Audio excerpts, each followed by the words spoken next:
kenapa tidak ada poin ini masuk ya? Apa namanya? Karena tanpa menikah pun bisa kawin, begitu. Kenapa tidak ada poinnya itu ya? Makanya kan kita kadang melihat fenomena di Jepang itu lebih senang dengan boneka ya. Dengan boneka, dengan robot. Ya lebih.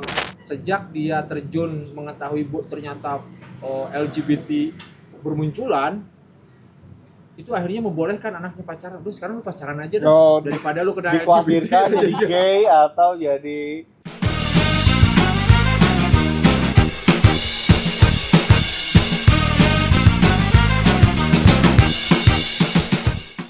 Ramadan seperti ini ngomongin seks. Ini kelakuannya Pak Rama nih. batal nggak ya? Enggak dong, kan bagian dari informasi. Bukan edukasi tapi informasi. Karena ini ada data menarik bos, karena viral nih. Jadi angka pernikahan di Indonesia itu turun. Kenapa turun? Karena masyarakatnya atau pemuda-pemudinya enggan untuk menikah. Mereka lebih cenderung mau enak-enaknya aja gitu. Seks free sex. Seks Judulnya bebas. seks tanpa nikah. Ya, begitu. betul. Ini data yang kita temukan bahwa angka pernikahan terus menurun dalam beberapa tahun ini. Berbagai faktor dan alasan yang menjadi angka pernikahan terus menurun. Lalu apakah beberapa tahun ke depan angka kelahiran di Indonesia diprediksi akan menurun lagi? Jadi ini angka data yang akan kita sajikan. Pertama adalah laporan dari BPS, Badan Pusat Statistik, dalam 10 tahun terakhir, angka pernikahan nasional mencapai puncak tertinggi di 2013 dengan 2,21 juta. Di 2013 aja tuh. Pernikahan. Enggak, angka pernikahan nasional. Itu tertinggi. Nah, terus kemudian para ahli memperkirakan bahwa tren penurunan ini akan berlanjut dalam 10 tahun mendatang. Jadi data angka pernikahan 2007 itu 1.900.000, 2008 2.100.000, 2009 2.100.000, dan pada puncaknya 2023 1.500.000. Jadi sudah naik nih. Terus kemudian mulai turun lagi dari 2015. Sepanjang 2007 sampai 2014 itu naik dari 1.900.000 ke 2 juta. Tapi pada 2015 sampai 2023 itu turun menjadi 1.500.000 angka yang mau menikah. Padahal jumlah penduduk Indonesia kan terus bertambah. Ya, jumlah penduduk Indonesia itu kan sekarang 280 juta ya. Nah, tapi ini data ini harus paralel dengan angka kelahiran. Apakah penurunan angka pernikahan itu sama dengan atau paralel dengan angka kelahiran, kan begitu. Kemudian harus disandingkan dengan angka perceraian. Apakah angka perceraian juga turun? Nah, kalau angka perceraian turun, bisa jadi salah satu faktor orang tidak mau menikah karena tidak mencerai, kan begitu ya. Ya daripada ribet-ribet menikah terus pada akhirnya harus cerai, ya mending tak usah nikah lah begitu. Nah, tapi ini kan angka dari BPS, angka pernikahan turun, pasti ada penyebabnya dong. Atau ada alasan nggak sih? Iya, pasti ada lah. Alasannya apa? Ini alasan untuk menunda pernikahan sebenarnya kita dapat dari hasil riset ada 5 alasan. Pertama adalah karir dan finansial. Jadi masyarakat beranggapan bahwa biaya pernikahan yang tinggi dan kekhawatiran tentang masa depan finansial dapat membuat orang ragu untuk menikah. Itu alasan pertama.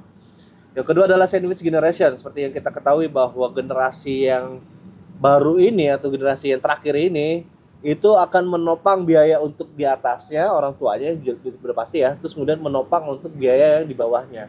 Kenapa disebut dengan sandwich generation? Yang ketiga itu adalah trauma masa lalu. Tapi kan alasan yang ketiga ini mungkin ya nggak berbanding lurus dengan kenyataan di lapangan, nggak terlalu banyak lah intinya.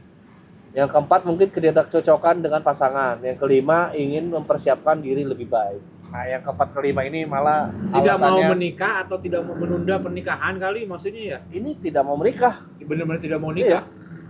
alasan tunda pernikahan. Kenapa tidak ada poin ini masuk ya? Hmm?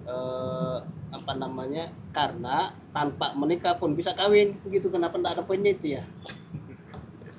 Tanpa menikah bisa kawin. Oh, Berarti di luar ya seks di jangan luar sampai. nikah. Iya, itu makanya jangan sampai karena faktor itulah yang mendominasi masyarakat Karena seks luar beranggapan, nikah itu ya. ah, udah kan kita bisa kawin gitu tanpa harus nikah gitu. Sekarang mah bebas-bebas aja. Nah, Ya, jadi ya untuk apa nikah? Beda kalau dulu kan untuk kawin itu kan susahnya luar biasa gitu ya. Ya, itu juga menjadi ini ya poin kita nih ya.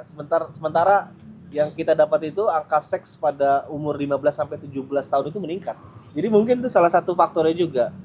Rata-rata umur melakukan hubungan seks pertama kali pada remaja di usia 15 sampai 19 tahun. 15 sampai 19 tahun. Ya, SMP sampai SMA berarti. SMP ya. SMA kelas 1. Kalau 19 tahun Oh, iya. kelas 11 lah, kelas 2. Perempuannya itu 59%, kemudian laki-lakinya 74%. Jadi lebih besar Lebih banyak laki-lakinya 74%. 74%. Emang laki-laki tuh Bu, kadang-kadang Nafsunya banyak ya? Iya, iya. Nafsunya banyak. Perempuan yang harusnya nafsunya banyak. Gue tidak mau merespon ininya sih, tidak mau merespon isunya. Cuman yang gue pertanyakan adalah isu kesehatan mental yang cenderung terus meningkat di Indonesia itu tidak pernah masuk dalam gagasan-gagasan seluruh calon presiden. Iya, betul. Benar nggak sih? Ya, Nggak ada ya. Belum, saya tidak pernah mendengar gagasan-gagasan besar yang lahir dari Anies, dari Prabowo ataupun dari Ganjar soal kesehatan mental masyarakat yang umumnya cenderung naik dan malah cenderung masih terus mempertimbangkan, masih terus melihat ya soal isi perut, terus isi masa depan dan sebagainya. Nggak ada yang lebih concern menyinggung soal ini ya. Tapi sebenarnya fenomena ini juga sudah terjadi Bos di Jepang, di Korea ya. Sebut aja misalnya di Jepang itu pada 2023 jumlah pernikahan yang terdaftar di Jepang hanya 489.000 atau turun 5,9% dari tahun sebelumnya. Kemudian jumlah pernikahan di Jepang berada di angka di bawah 500.000 pasangan tahun sejak 1933. Berarti sejak 1933 itu sudah mulai berkurang tuh yang menikah. 90 tahun. Makanya kan kita kadang melihat fenomena di Jepang itu lebih senang dengan boneka ya. Dengan boneka, dengan robot. Ya, lebih mau berhubungan dengan boneka lah. jadi pasangannya boneka gitu, Nah, bukan lagi boneka. human ya, bukan manusia. Ya, emang repot gak sih menikah? Gak tahu, saya belum nyobain. Coba, Mal. Lo sama boneka apa sama tumbuh-tumbuhan?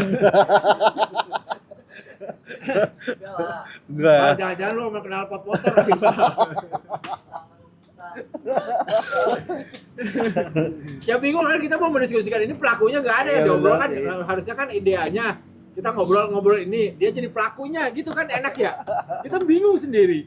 Kita bukan bagian dari tren ini, kita bukan jadi dari tren. Ngomongin orang lah ini, ngomongin orang. Tapi Ya, kalau akhirnya mendapatkan data. tren pernikahan dini yang turun, harusnya itu bagus. Berarti program pemerintah jalan. KB. Bukan dong. Pernikahan dini. Pernikahan Kan dini. sebenarnya selama ini kan pemerintah selalu mengkampanyekan supaya anak-anak usia Kan- dini tidak boleh menikah. Kan menikah harus dibawa di atas 21 tahun kan? Kecuali dengan Kalau- keputusan pengadilan. Kalau apa namanya perempuan ya 18 tahun udah bisa nikah. Perempuan 18. Iya, laki-laki 21 tahun. Ya, nah tapi kan faktanya selama ini ada yang baru 15 tahun, 16 tahun Udah menikah. Dengan persetujuan Gitu. pengadilan. Betul. Sampai sekarang masih berlaku juga itu, tapi pemerintah selalu mengkampanyekan itu. Jangan menikah dini karena menikah dini itu banyak resikonya. Melahirkan bisa susah, terus secara emosional juga belum matang gitu ya, jadi bisa terjadi pertengkaran dalam rumah tangga Ya pertengkaran sih biasa sebenarnya dalam rumah tangga, tapi kalau usia dini yang bertengkar itu karena emosinya itu masih labil, dikhawatirkan itu berujung pada perceraian. Makanya tidak dianjurkan menikah dini. Nah kalau misalkan itu yang dimaksud, angka pernikahan dini yang turun itu bagus. Tapi kalau yang terjadi adalah pernikahan turun karena bisa kawin tanpa nikah, ini yang menurut saya Aneh kan? memprihatinkan. Memprihatinkan. Karena banyak melanggar norma Kesusilaan. kesusilaan ya. Iya, Adat tidak istiadat, aturan main semua dah betul. Termasuk norma hukum juga kali ya kalau Ya, seks iya. bebas itu kan. di kita. Iya. Oh ada undang-undangnya memang. Iya. Nggak boleh kumpul kebo. Iya. Betul. Termasuk di perguruan tinggi itu kan ada Permendagri-nya, Permendikbudristek yang mengatur tentang perilaku para mahasiswa di lingkungan perguruan tinggi ya ada. Nah, masuklah ke dalam ini hubungan antara dosen dan mahasiswa dan sebagainya. Nah, kalau misalkan karena faktor itu jadi turun ya bagus. Tapi ya kalau yang tadi itu yang saya bilang Ya ternyata faktor lainnya seks bebas malah makin meningkat. itu yang menyebabkan pernikahan turun. Wah ini mengkhawatirkan, bukan hanya tugas pemerintah tapi juga tugas para alim ulama ya, tidak hanya menyiarkan tentang surga saja kalau apalagi ini di bulan Ramadan, tapi bagaimana menyentuh para Gen Z ini supaya menghindari seks pranikah begitu. Iya. Seks boleh kali asal jangan sampai hamil gitu. Tidak boleh. Oh nggak boleh. Tidak Berarti di boleh. luar. Iya. Kecuali sudah halal. Di dalam Jadi tapi di luar berarti. yang Di luar, tapi di haram dalam. diubah menjadi halal lewat pernikahan. Jadi kalau mau yang haram berubah jadi halal ya nikah dulu. Nikah. Ya, begitulah. Fenomena unik. Sebenarnya Nggak unik sih sebetulnya mah. Cuman menarik untuk lah ya. kita diskusikan. Seiring dengan Dan kalau tidak salah itu kan di Depok atau di beberapa daerah malah ya ada beberapa penelitian yang hasilnya juga cukup mencengangkan. Rata-rata gadis SMP sudah tidak perawan. lawan kan? ya benar ya dulu. Di banyak daerah lah hasil penelitian yang begitu kan. Ada yang sampai 70%, ada yang sampai 80% gadis SMP itu sudah tidak perawan. Artinya kalau tidak perawan itu kan ya Sudah pernah berhubungan. sudah pernah melakukan yang begitu-begitu dengan pasangannya. Nah, ini Tapi sebenarnya ini kan masalah sensitif ya. Tapi kalau tidak juga dibahas atau tidak pernah disinggung, ini akan menjadi tabu selamanya dan beranggapan bahwa akan cukup dia aja yang tahu gitu. Padahal perlu dia edukasi gitu. Perlu diajak diskusi orang tuanya mungkin ya, ajak diskusi anaknya. Nah, Kita sebagai yang lebih senior gitu. satu Betul, lagi menurut saya ini kenapa tidak ada poinnya, jangan-jangan karena banyak anak usia dini yang kemudian didoktrin menjadi bagian dari LGBT, akhirnya angka pernikahan turun. Harusnya juga kan ada data itu ya. Sekarang kampanye LGBT itu ada di mana-mana, termasuk kampus-kampus elit gitu kan, dengan caranya masuk yang shop yang ini, waduh edan itu, sampai ada yang biayai, ada lembaga donornya itu. Oh, donor LGBT Iya, di jadi Indonesia. kegiatan LGBT ada lembaga donornya. dari NGO luar. Iya, NGO luar. Oh, wah itu menarik tuh Nah, diulas malah. mereka justru masuk ke kampus-kampus elit. Jadi ya Mendorong supaya mahasiswa dan mahasiswinya Mendukung menerima LGBT itu kemudian menjadi bagian dari mereka gitu. Dengan kegiatan-kegiatan kan, karena kan disodori LGBT dengan selama kegiatan. ini dianggap sebagai Aib, gitu. Nah sekarang dianggap biasa aja loh gitu ya. bagaimana supaya memberikan rasa keadilan terhadap para LGBT itu. Jadi kampanyenya halus gitu ya, tidak langsung bahwa kami adalah LGBT, enggak. Jadi pintu masuknya ya pemahaman tentang itu tadi, harus memberikan rasa keadilan terhadap sesama manusia. Yang paling ngeri kan dicap ya bahwa mereka juga adalah bagian dari korban misalnya gitu. LGGC kok korban ya? Nah, Padahal itu yang benarnya gimana? Ya karena ada kemauan lah. yang saya Ada juga khawatirkan- korban memang. Yang saya khawatirkan jangan sampai kemudian komunitas ini semakin berkembang, semakin besar, semakin pesat, dan akhirnya ya angka pernikahan jadi turun karena ya tahu sendiri kan LGBT, nggak ada pernikahan di situ. Iya benar sih. Ya semoga saja bukan karena faktor itu ya, Ya, tapi harusnya juga BPS yang melakukan riset ya mencantumkan data-data itu, karena menurut saya pasti ada kaitannya ya, meskipun angkanya 0,0 sekian persen tapi paling tidak ya ada angka itu muncul. Iya sih. Ya begitulah kira-kira. Iya, pasti. Saya ada teman cenderung dia alim, sangat alim. Dia juga ketua organisasi keislaman. Yang dalam bayangan dia itu bahwa pacaran itu haram, ya kan? Tahu batasan-batasan lah. Tahu batasan-batasan. Tapi Ternyata sejak dia terjun mengetahui ternyata LGBT bermunculan, itu akhirnya membolehkan anaknya pacaran. Lu sekarang lu pacaran aja dah, daripada lu kena dikhawatirkan LGBT. jadi gay atau jadi lesbinya. Lesbi. Iya. Tapi yang soal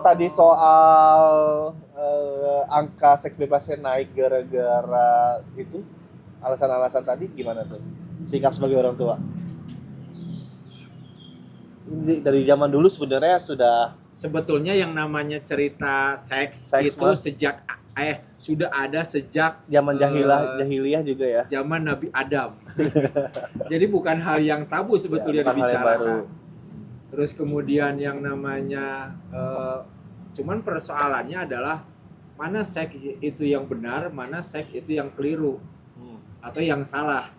Nah, terkadang nih cuman yang jadi problemnya juga di Indonesia mungkin dianggap keliru. Akhirnya cari negara-negara yang menjadi pembenaran, Belanda misalnya, Jerman, terus kemudian di Indonesia seks bebas itu keliru.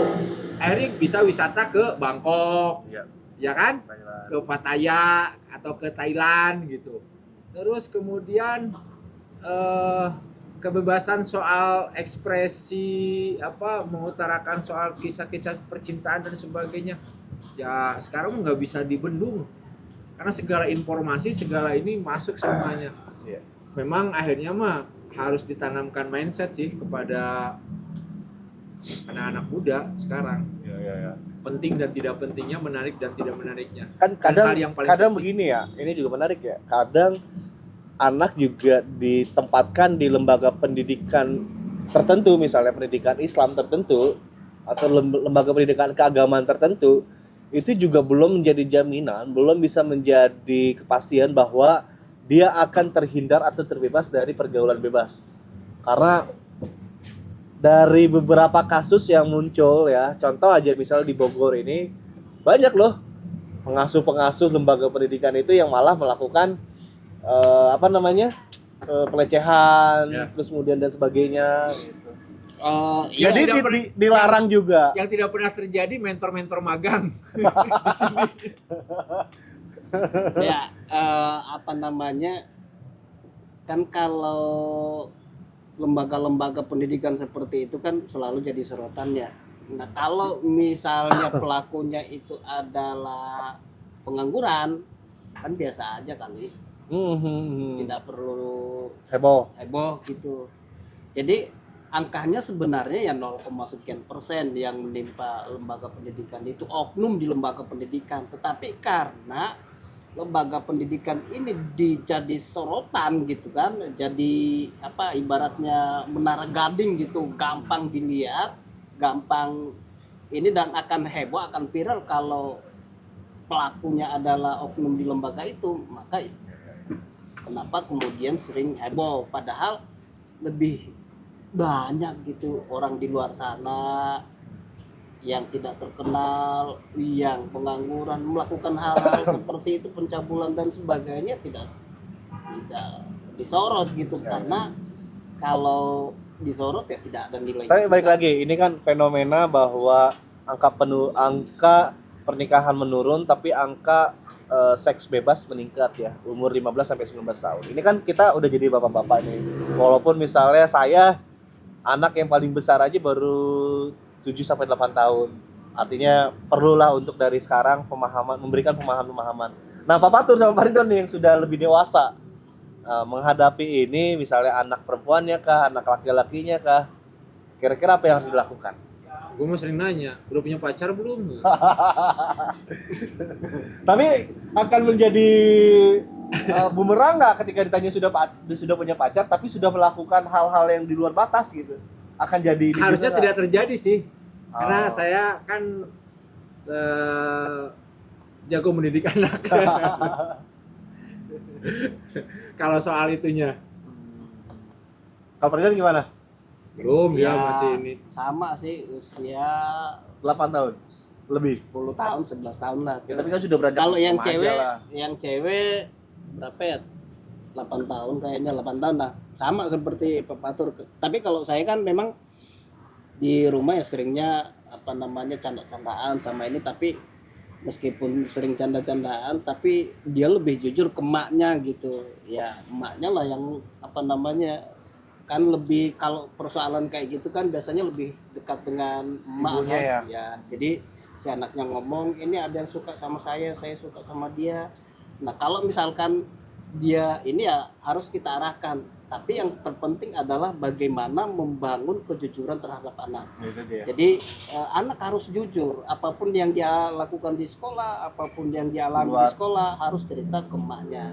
Sama dengan misalkan saya harus jujur, kalau dia jujur sama saya, salah apapun kalau jujur saya enggak sanksi. Tapi kalau misalnya ketahuan salah dan bohong, nah baru tuh ada sanksinya, misalnya nyita HP, nyita remote supaya tidak nonton. Jadi ada reward dan punishment. Iya, kita saya berusaha bagaimana membangun kejujuran terhadap anak. Jangan bohong, itu intinya.